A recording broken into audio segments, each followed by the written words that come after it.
Hinduism. Deep dive, rituals, gestures, deities, and sacred texts. The full stories behind the gods and goddesses. Every gesture, posture, and act of worship. Explained. Temple etiquette. Puja, step by step. Prostrations decoded. The sacred hymns and mantras. The texts that hold it all. Personal Reading Series, April 2026. Table of Contents. Part 1. Worship and Ritual. 1. What is Puja? The philosophy of Hindu worship. 2. Temple etiquette. Everything you need to know before you go. 3. Puja, step by step. The 16 acts of offering. 4. Gestures, prostrations, and sacred body language. 5. Arati, the ceremony of light. 6. Prasad, tirtha, and sacred exchange. Part 2, the sacred texts. 7. The Vedas, the oldest sacred literature on earth. 8. The Upanishads, philosophy of the self. 9. The Bhagavad Gita, the Song of God. 10. The Ramayana and Mahabharata, the great epics. 11. The Puranas, the encyclopedias of the divine. Part 3. The deities in depth. 12. Why these deities? How the pantheon works. 13. Brahma, the creator nobody worships. 14. Vishnu, the preserver and his 10 avatars. Rama, the ideal king. 16. Krishna, the divine beloved. 17. Shiva, the destroyer who dances. 18. Ganesha, the remover of obstacles. 19. Hanuman, the perfect devotee. 20. The goddesses. Saraswati, Lakshmi, and Durga Kali. Part 4. Hymns and sacred sound. 21. Om, the primordial sound. 22. The Gayatri mantra. 23. Major mantras and what they mean. 24. The Mahamrityunjaya mantra. 25. Devotional hymns, stotras, and bhajans. Part 1. Worship and Ritual. 1. What is Puja? The philosophy of Hindu worship. Puja is the central act of Hindu worship, a loving ceremonial offering made to a deity. The word comes from the Sanskrit root that means both to honor and to flower. Puja is not prayer in the Western sense of asking a deity for favors. It is closer to welcoming an honored guest into your home, bathing them, clothing them, feeding them, entertaining them, and sitting in their presence. The theology behind puja is profound. Hindus believe that the divine is present everywhere, but that a consecrated image of a deity is a living residence of that deity's energy. The murti is not a statue or an idol. It is understood as the deity's actual body in that space, made present through ritual consecration. When you perform puja, you are not worshiping a piece of stone or metal. You are serving the living presence of the divine, which has graciously agreed to dwell in that form for your sake, because most of us cannot perceive the formless Brahman directly. Key insight: the Sanskrit concept of darshan captures the heart of Hindu worship. Darshan is mutual. The devotee sees the deity, and the deity sees the devotee. Being in the presence of a deity's murti and meeting its gaze is itself an act of worship and a transmission of grace. This is why Hindus open the deity's eyes ceremonially each morning and close them each night. 2. Temple etiquette. Everything you need before you go, before you enter. Remove your shoes outside, always, without exception. The temple floor is sacred. Shoe racks are provided outside. Sometimes an attendant watches them. Dress modestly. Shoulders and knees should be covered. Many temples provide wraps or scarves if you forget. Avoid leather items if possible. Women who are menstruating traditionally do not enter the inner sanctum in more conservative temples. This varies widely by region and tradition. Wash your hands and ideally your feet before entering. Many temples have a water tap at the entrance for this purpose. Turn off or silence your phone. Photography is prohibited in most inner sanctums. Always ask before photographing. Inside the temple, walk clockwise around the central shrine. Circumambulation is itself an act of worship. You keep the deity on your right, your auspicious side. Speak softly or remain silent. The temple is a sacred space for communion, not conversation. Do not point your feet toward the murti or toward any sitting person. Feet are considered the least sacred part of the body. Do not turn your back to the main deity when leaving the inner sanctum. Back away or exit sideways as a sign of respect. Donations are welcome and considered meritorious. Place them in the donation box or hand them to a priest. If a priest offers you water from a small spoon, receive it in your right hand, drink it, and touch any remainder to your head.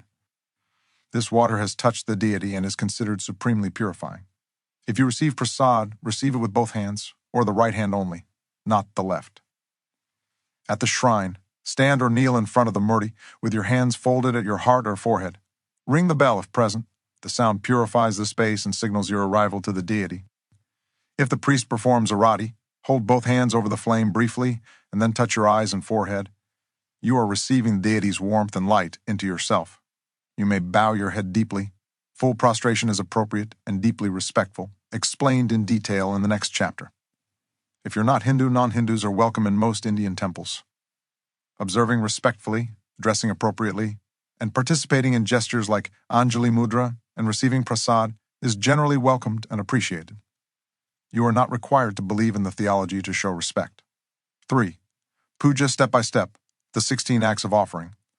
Traditional puja involves up to 16 sequential offerings, each treating the deity as an honored royal guest. Not all 16 are performed in every puja. Home puja may use 5, while temple puja may use all 16 and more. 4. Gestures, prostrations, and sacred body language. Hindu worship is profoundly embodied. The body itself becomes a vehicle of devotion. Every posture, hand gesture, and movement carries meaning. The gestures you saw, explained. You mentioned seeing a man lying flat and people touching their ears. Here is exactly what those are and what they mean. Hinduism deep dive, rituals, gestures, deities, and sacred texts. 5. Arati, the ceremony of light. Arati is the most visually spectacular and emotionally moving part of daily Hindu worship. It happens multiple times daily in temples and is the high point of any festival celebration. The word Arati comes from Sanskrit meaning in front, the deity. The priest holds a lamp, usually a multi-wicked ghee lamp, a camphor flame, or both, and waves it in a circular clockwise motion before the deity's face, feet, and full form. While bells ring, conch shells blow, and the entire congregation sings devotional hymns. Why fire? Fire is sacred in Hinduism going back to the earliest Vedic rituals. Agni, the fire god, is the messenger between humans and the divine. In Arati, the lamp flame is offered to the deity. It represents the devotee's own consciousness being offered to the divine light. The deity absorbs the offering and returns it blessed, receiving the Arati flame. When the priest brings the Arati plate or lamp to you after the ceremony, you do this, cup both hands over the flame, then immediately bring both hands to your eyes and then your forehead. You are receiving the deity's warmth, their Shakti, and drawing it into your own senses and mind. This is a moment of direct divine contact and should be done with full attention and gratitude. The 5 Arati times major temples perform Arati 5 times daily, corresponding to the day's natural rhythms. 1. Mangala Arati, before dawn. 2. Abhisheka, mid-morning. 3. Madhyana Arati, midday. 4. Sandhya Arati, at sunset. 5. Shayan Arati, at bedtime. 6. Prasad, Tirtha, and sacred exchange. Prasad, blessed food. Prasad is food that has been offered to a deity during puja and returned to devotees. The theology is beautiful. You offer food to the deity receives the offering. The food is now transformed.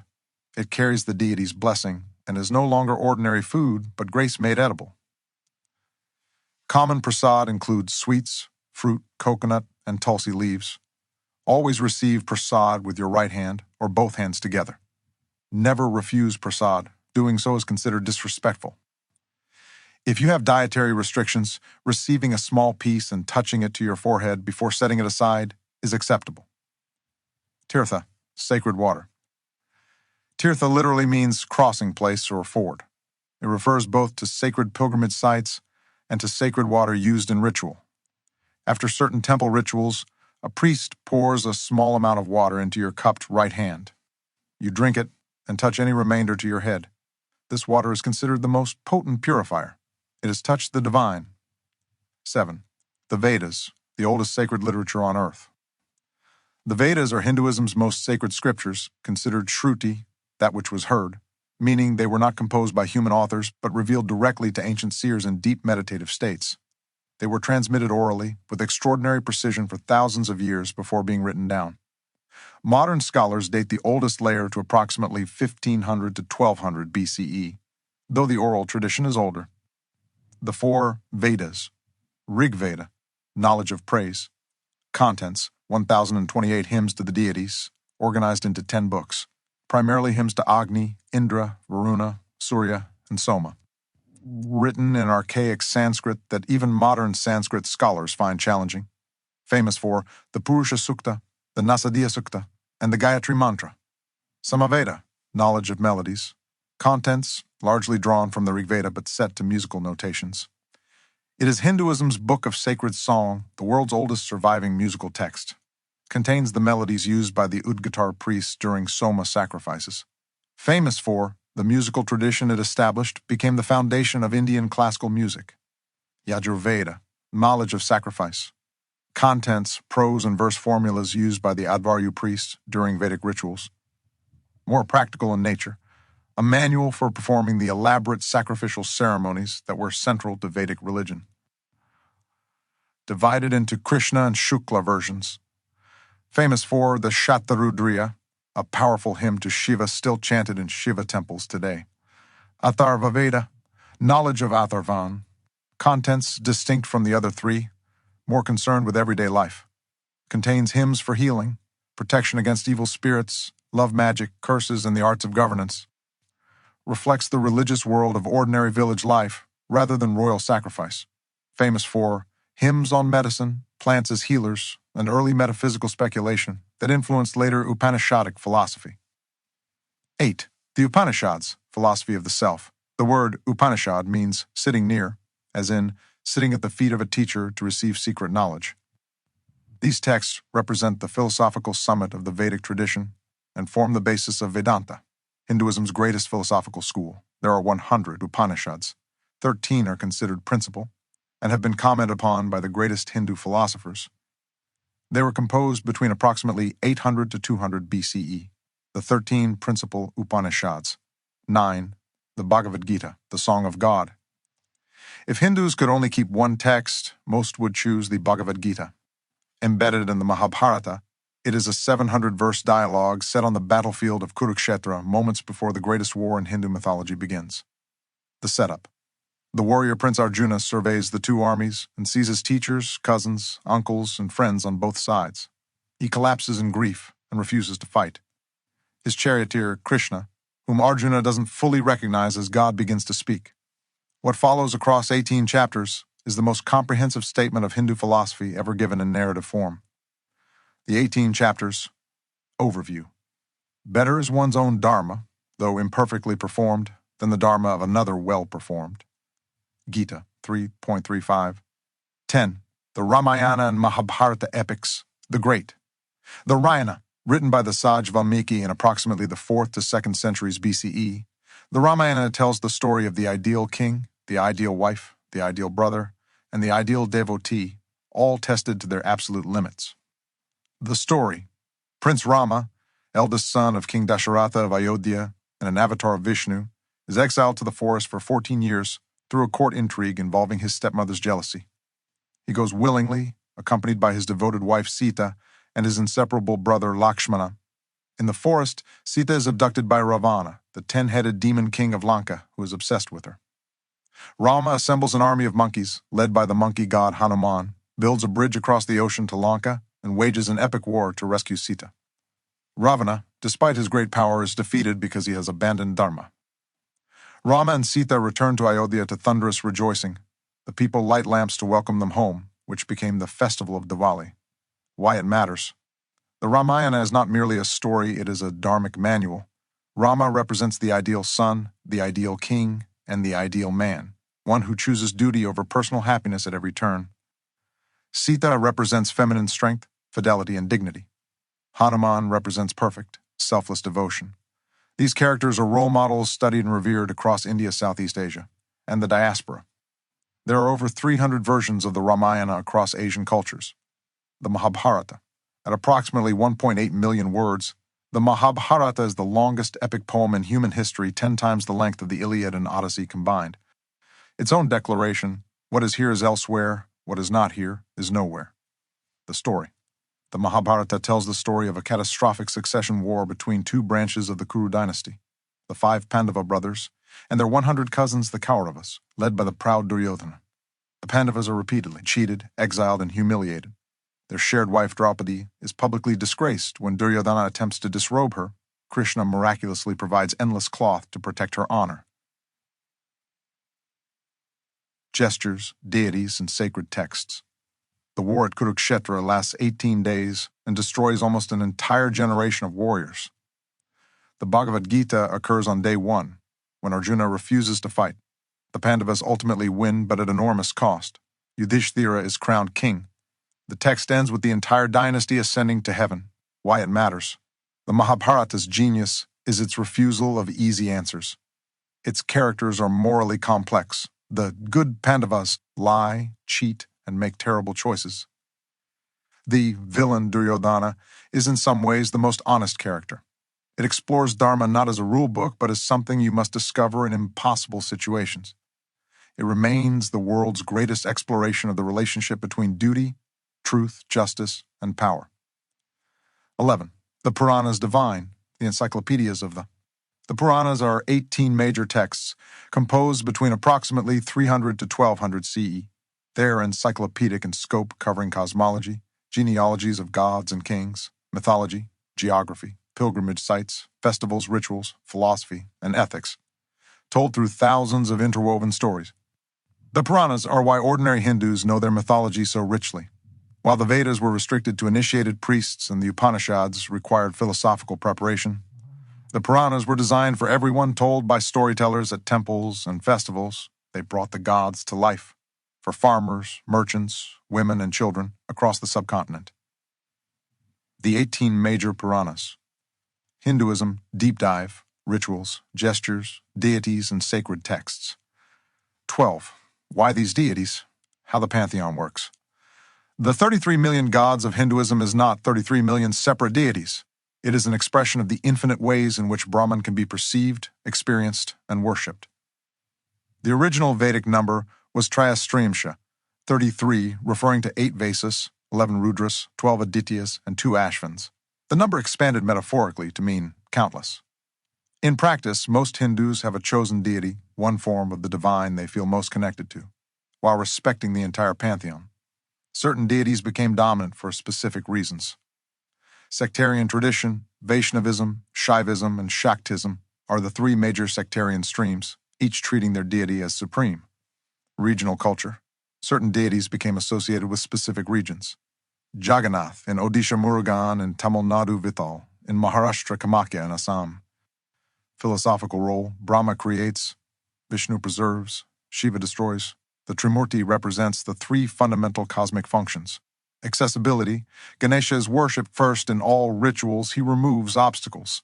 Hanuman is worshipped for strength and protection. These functional deities have universal appeal, mythological richness, deities with the most stories, the most temples, and the most devotional literature, Krishna, Rama, Shiva, naturally accumulated the most followers over millennia. Hinduism, deep dive, rituals, gestures, deities, and sacred texts. 13. Brahma, the creator nobody worships. Brahma is the strangest deity in Hinduism. Despite being the creator of the universe, he has almost no temples and is rarely worshipped. There is only one major Brahma temple in all of India, at Pushkar in Rajasthan. Why? The most common answer comes from mythology. According to the Puranas, Brahma was cursed by the sage Brigu never to be worshipped. The curse arose from Brahma's own pride and transgression. In the most popular story, he lied to Vishnu and Shiva about who was supreme, and for this arrogance was stripped of his worship. Another account says Brahma became inappropriately obsessed with his own daughter Saraswati as she circled him, and he grew extra heads to watch her behavior that horrified Shiva. Theologically, there is also a deeper reason. Brahma represents creation already accomplished. Unlike Vishnu or Shiva, Brahma's work is done. Worship is directed toward what is actively present and needed. Vishnu, the preserver and his 10 avatars. Vishnu is the sustaining principle of the universe, the force that keeps existence from falling into chaos. When Dharma declines and Adharma rises, Vishnu descends to earth in one of his 10 avatars. The 10 avatars follow a remarkable sequence that many scholars find mirrors evolutionary biology: fish, tortoise, boar, man-lion, dwarf, warrior with axe, ideal King Rama, divine cowherd Krishna, the Buddha, and finally Kalki. Whether intentional or not, The sequence from fully aquatic to increasingly sophisticated human forms is striking. Vishnu's devotees consider him the supreme being. His 1,000 names are chanted daily by millions of Hindus as one of the most powerful prayer practices in the tradition. 15. Rama, the ideal king.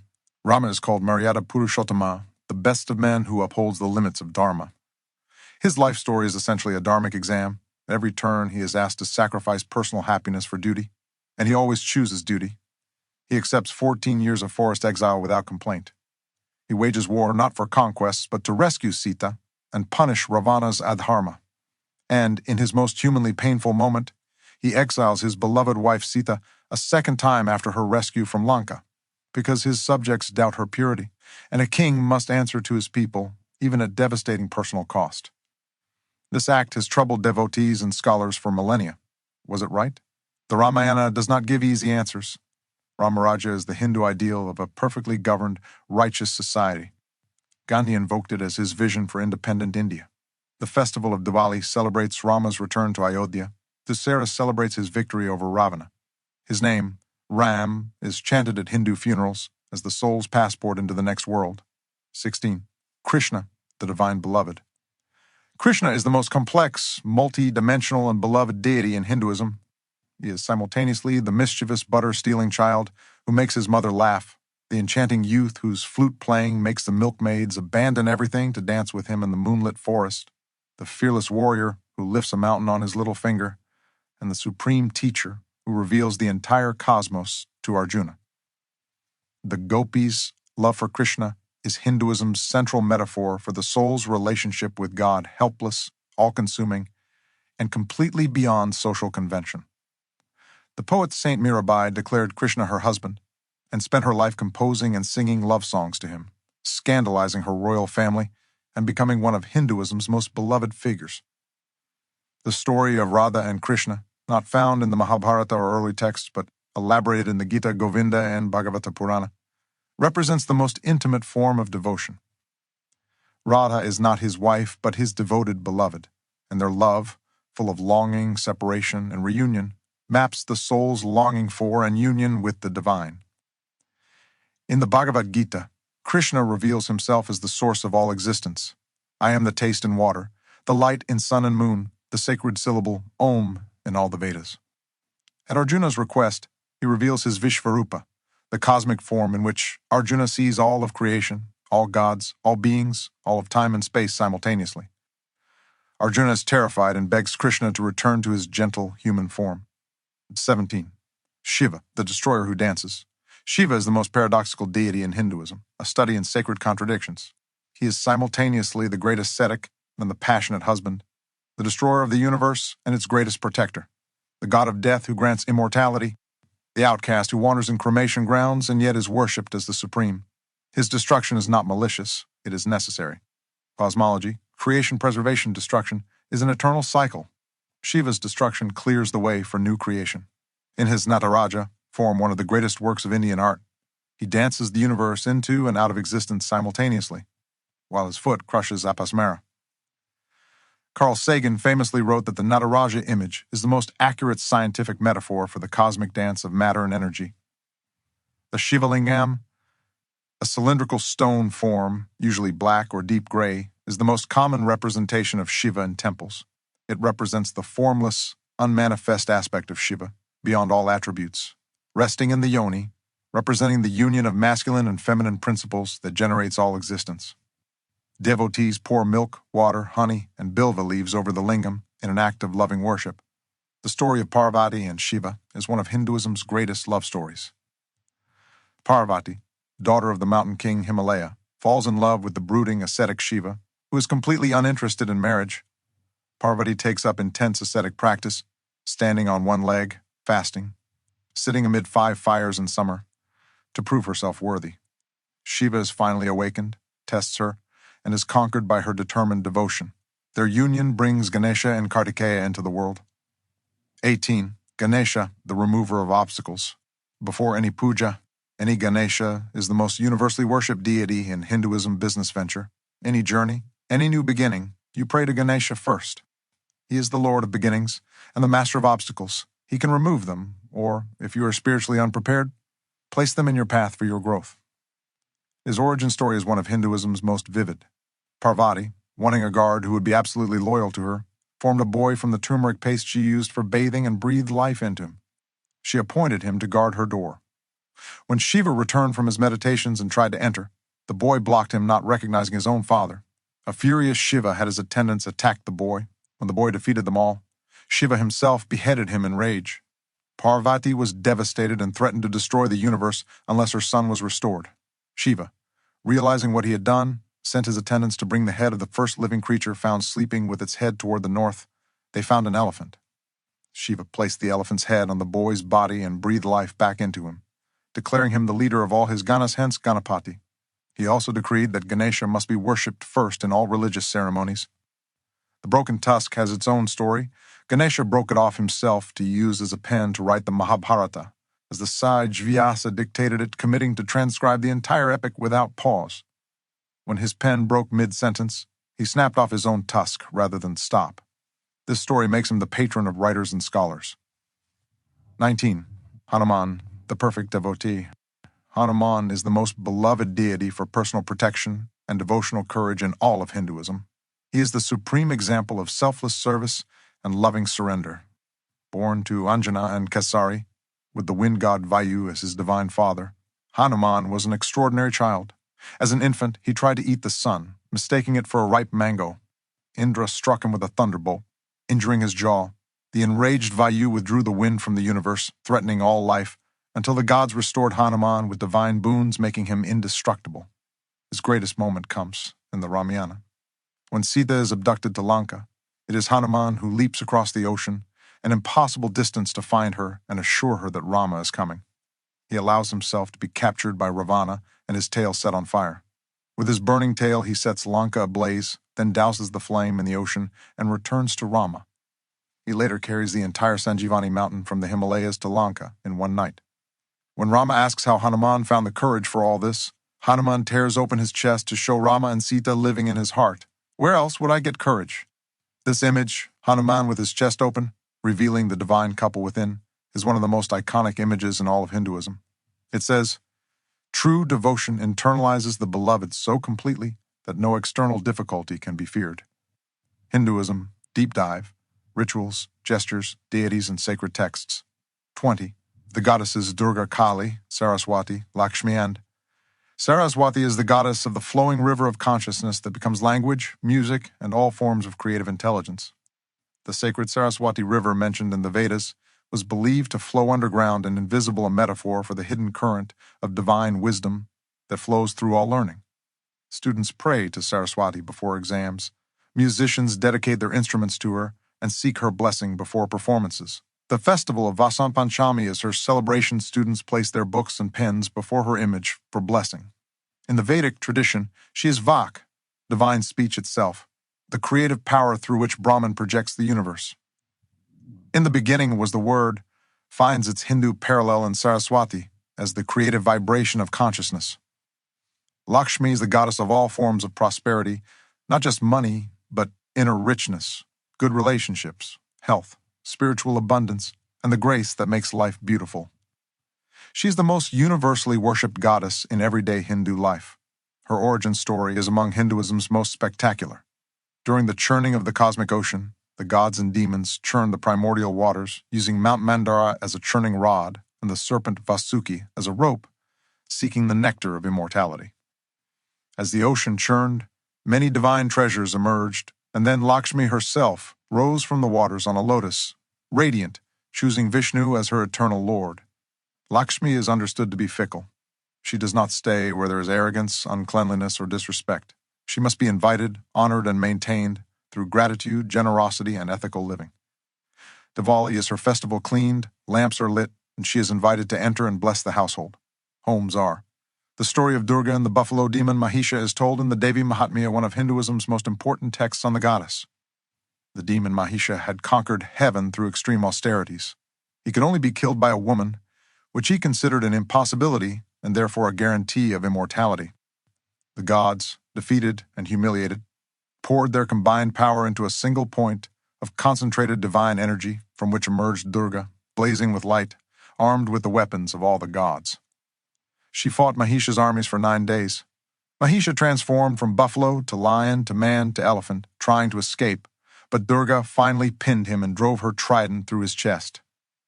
The 9 nights of this battle are celebrated as Navaratri. Kali is Durga's most intense form. In battle, when the demon Raktabija seemed unstoppable, Durga unleashed Kali from her third eye. Kali drank all of Raktabija's blood before it could touch the ground, defeating him. Drunk on demon blood and wild with battle fury, Kali began destroying everything indiscriminately. The terrified gods begged Shiva to stop her. Shiva lay down in her path. When she stepped on her husband, she came to her senses. This is the image of Kali standing on Shiva. Kali is deeply misunderstood in Western contexts. She is not evil. She is the face of ultimate reality that the ego cannot bear to look at, time that devours all things, death that comes for everyone without exception, the annihilation of all illusions. For devotees, she is the most compassionate deity, precisely because she destroys everything false. She is especially beloved in Bengal, and by those on the most intense paths of spiritual practice. 21. Om, the primordial sound. Om is the most sacred sound in Hinduism, and arguably in all of Indian civilization, since it is also used in Buddhism and Jainism. It is considered the first sound of creation, the vibration from which the universe was born and to which it will return. The Mandukya Upanishad analyzes Om as consisting of 3 sounds A, U, M, corresponding to the 3 states of consciousness and the 3 aspects of time. The silence that follows the M is the 4th state, Turiya, pure consciousness itself, beyond all categories. How Om is written, the Om symbol has 3 curves, a semicircle, and a dot. The lower large curve equal to waking state, the upper curve equal to deep sleep, the middle curve equal to dream state, the semicircle equal to the veil of Maya, the dot above equal to Turiya, the transcendent state, the Atman Brahman. In practice, Om is chanted at the beginning and end of virtually every Hindu ritual, prayer, yoga practice, and mantra recitation. It is drawn out, Om, with a natural resonance in the chest. The sustained vibration is said to align the body and mind with the cosmic frequency of existence itself. 22. The Gayatri Mantra. The Gayatri Mantra, found in the Rig Veda, is considered the most sacred Vedic mantra, so sacred that in the ancient tradition, only initiated Brahmin men were permitted to hear and recite it. Today it is recited by millions across all backgrounds. Om Bhur Bhuva Sva, Om, earth, atmosphere, heaven, meaning the 3 realms of existence are invoked. Tat Savitur Varenyam, that divine light of Savitar we meditate upon, meaning the light of the divine solar being that illumines all. Pargo Devasya Dimahi. May we meditate on that radiant light of the divine meaning. Pargo equal to radiant splendor, Dimahi equal to we meditate. Diyoyona Pradayat, may that divine light illuminate our intellect, meaning the prayer may truth dawn in our minds. The Gayatri is not merely a prayer for external light, it is a prayer for inner illumination. The sun is both the literal sun in the sky and the inner light of consciousness. The mantra asks this divine radiance to purity and activate the devotee's own intellect so they may perceive truth directly. It is traditionally chanted at dawn, at noon, and at dusk, 3 times daily as a spiritual discipline. Chanted 108 times on a mala is considered one complete cycle. Many Hindus chant it while bathing or at the start of any endeavor. 23. Major mantras and what they mean. For Shiva. Om Namah Shivaya. Om, I bow to Shiva. Meaning, the 5 syllables Namah Shivarya represent the 5 elements and the 5 actions of Shiva. This is the most widely chanted mantra in Shaivism, the Panchakshara. Each syllable is said to purify one element within the devotee. The Tamil poet saints made this mantra the heart of bhakti devotion to Shiva. For Vishnu Narayana, O Lord Krishna, O energy of the Lord, O Lord Rama, please engage me in your service. Om Namo Narayana. Om, I bow to Narayana, meaning the Ashtakshara, the primary Vaishnava mantra. The 8 syllables correspond to 8 aspects of Vishnu. Reciting this mantra is said to destroy all karma and grant ultimate liberation. In Vaishnavism, this mantra is traditionally given by a guru to an initiated disciple. The Hare Krishna Mahamantra. Hare Krishna, Krishna Krishna, Hare Rama, Rama, Hare, meaning the Mahamantra for the current age. This 16-word mantra was championed by Sri Chaitanya Mahaprabhu, the Bengali saint who taught that congregational chanting of the divine names is the most powerful spiritual practice for the current age. It was brought to the West by A.C. Bhaktivedanta Swami in the 1960s through ISKCON for Ganesha. Om Gam Ganapate Naha. Om Gam. Salutations to Ganapati, meaning remove obstacles, grant auspicious beginnings. Gam is Ganesha's bija mantra, the essential sound that carries his energy in concentrated form. Chanted before any new undertaking. For Saraswati, Om Aim Saraswatiya Namaha. Om Aim. Salutations to Saraswati, meaning grant wisdom, eloquence, and mastery of all arts and knowledge. Aim is Saraswati's bija mantra. Students, musicians, writers, and scholars chant this mantra before study and performance. For Lakshmi, Om Shrim Mahalakshmiye Namaha. Om Shrim. Salutations to the great Lakshmi, meaning invoke prosperity, grace, and all forms of abundance. Shrim is one of the most powerful bija mantras associated with beauty, abundance, and divine grace. Chanted to invite Lakshmi's blessings. 24. The Mahamrityunjaya mantra, the great death-conquering mantra. Found in the Rigveda and the Yajurveda, this mantra is considered one of the most powerful in the entire Vedic tradition, used for healing, protection, overcoming fear of death, and awakening immortal consciousness. Om Triambakam Yajamahe. Om, we worship the three-eyed one, meaning Triambaka equal to three-eyed, the third eye is the eye of wisdom beyond time, Sugandim Pushtivardham, the fragrant one, who nourishes and sustains all meaning, Sugandhi equal to fragrant, Pushti equal to nourishment, Vardham equal to one who increases. Urvarukamiva Bandhanan, as the cucumber is liberated from its vine, meaning the image, the ripe fruit releases from the vine naturally, without violence or force. Mritiror Mukshya Mamritat, may I be liberated from death into immortality, meaning not escape from physical death, but liberation from the fear and cycle of death, into the immortal Atman. This mantra is chanted for healing the sick, before surgery, during times of danger, at the deathbed, and as a daily practice for those seeking liberation. The image of the cucumber releasing naturally from its vine is deeply comforting. The mantra asks not that death be defeated, but that the Atman be recognized as already beyond death, releasing from the body as naturally as ripe fruit from a vine. 25. Devotional hymns, stotras, and bhajans. Hindu devotional literature is one of the world's greatest bodies of sacred poetry. Two main categories exist, stotras and bhajans. Major stotras. Vishnu Sahasranama, dedicated to Vishnu, composed by, found in the Mahabharata, attributed to Bhishma. The 1,000 names of Vishnu, each name describes one aspect of the divine. Chanting all 1,000 names is said to give the merit of a full day's worship. Millions of Hindus chant it daily. Even brief recitation, just the names Madhava, Kesava, Govinda, is considered powerfully purifying. Shiva Tandava Stotra, dedicated to Shiva, composed by, attributed to Ravana himself, the demon king of Lanka, who was a devoted Shiva worshipper of extraordinary power. A dramatic, rhythmically powerful hymn describing Shiva's cosmic dance of destruction. The opening lines describe the matted hair of Shiva, the rivers flowing, the cobra swaying it, reads like a cinematic symphony. Its rhythm mimics the beat of the Damaru drum. Mahishasura Mardini Stotra, dedicated to Durga the First, composed by, attributed to Adi Shankaracharya, a thundering, rhythmically ecstatic hymn celebrating Durga's defeat of Mahisha. Aigiri Nandini Nandita Madini, O daughter of the mountain, who delights the earth. It is chanted at extraordinary speed by trained priests and sung as a beloved bhajan across India during Navaratri. Hanuman Chalisa, dedicated to Hanuman, composed by the poet Saint Tulsidas in Awadhi Hindi, 40 verses praising Hanuman's qualities, deeds, and power. Written in simple, rhyming verse accessible to everyone, it is arguably the most widely recited prayer in modern Hinduism, chanted daily by tens of millions. Many Hindus have it completely memorized. It promises protection, courage, and the lifting of all troubles to those who recite it with faith. Sri Suktam, dedicated to Lakshmi the First, composed by, from the Rigveda. 16 verses invoking Lakshmi as the golden goddess arising from fire and lotus. One of the oldest hymns to the goddess, chanted with offerings of lotus flowers, gold, and turmeric. Recited at Lakshmi Puja on Diwali and every Friday. Saraswati Vandana, dedicated to Saraswati, composed by, traditional Sanskrit hymn chanted at the start of any learning or artistic endeavor.